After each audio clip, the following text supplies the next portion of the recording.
tentang masalah keimanan Siti Jenar itu salah apa bener. Ya tinggal kula jawab dari kacamata mana.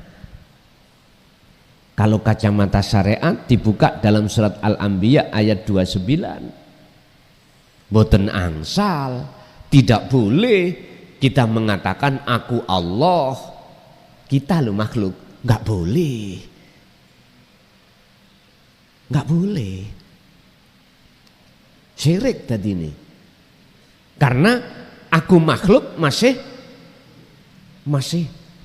ada, nggak boleh.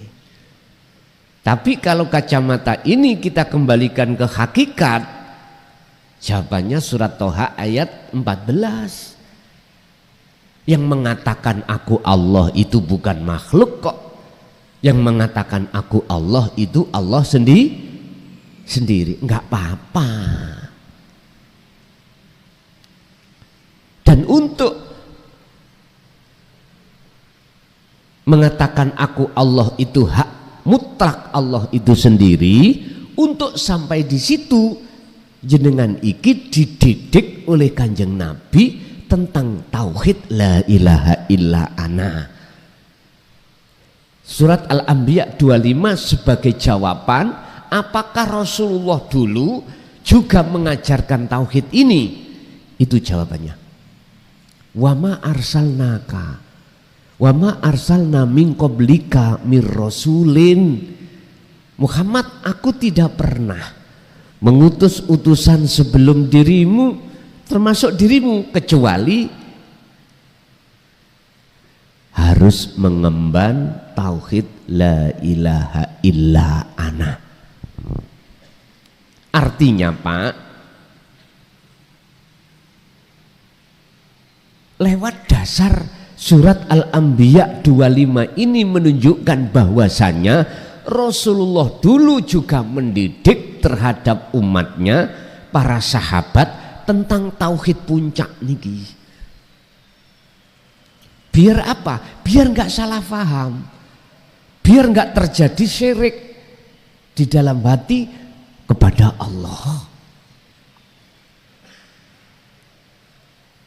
Tapi beda sing nyekel ayat ini nggih beda maksudnya. Beda Pak. Sama-sama sepeda motor. Nyun sewu. Kalau si pemakai ini yang memegang ahli ibadah, mesti sepeda ini dibuat ibadah. Tapi kalau sepeda ini yang memegang ahli maksiat, ya udah sampean tahu sendiri. Artinya ayat ini kalau dipegang kita yang masih di makom am, nggak sama pengertiannya itu ketika ayat ini dipegang oleh ahli khos, nggak sama. Sebab ingat ayat itu ada dua. Ayat itu apa? Tanda. Ayat yang bersifatkan Qur'aniyah dan yang kedua kauniyah. Qur'aniyah yang tertulis ini. Yang kauniyah ya alam nih Pak. Kedua ayat ini siapa yang memegang terserah. Kalau ahli hijab beda pengertiannya dengan ahli syuhud. Makanya setiap dua ayat ini tersimpanlah namanya ayat yang tersirat. Apa? Tanda menandai terhadap kewujudan Allah, penguasaan Allah satu-satunya yang esa, yang menguasai seluruh alam semesta ini. Beda kalau jenengan ayat ini yang memegang itu ahli hijab. Contoh ya, contoh saya petik satu ayat aja yang tertulis.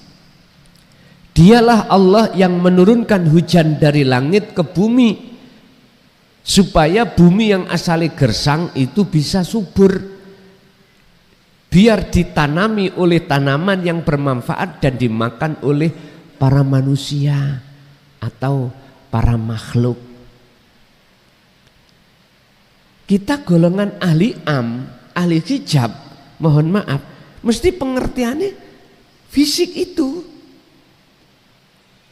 Air hujan ini turun karena tanahnya itu kering, tandus, gak ada pertumbuhan, akhirnya jadi subur. Kalau ayat ini dipegang oleh ahli khos, beda Pak. Artinya itu hati kita, jagatnya hati ini. Kalau tidak mau menerima air hujan, itu adalah hidayah anugerah Allah Ar-Rahim, petunjuk-petunjuk yang bersifatkan Ar-Rahim, ilmu tauhid, mboten saged. Jadi beliau itu mengartikan bukan air ini, tapi rahmat dari Allah. Itulah ilmu amal istiqomah masuk di dalam hati, jenengan lakukan, akhirnya hati sampean iki subur. Hati sampean ada kehidupan, hati sing urip, mboten gersang. Lho beda toh. Sama-sama ayat kauniyah atau Qur'aniyah, tapi beda yang memegang makna artinya, makosidnya juga beda.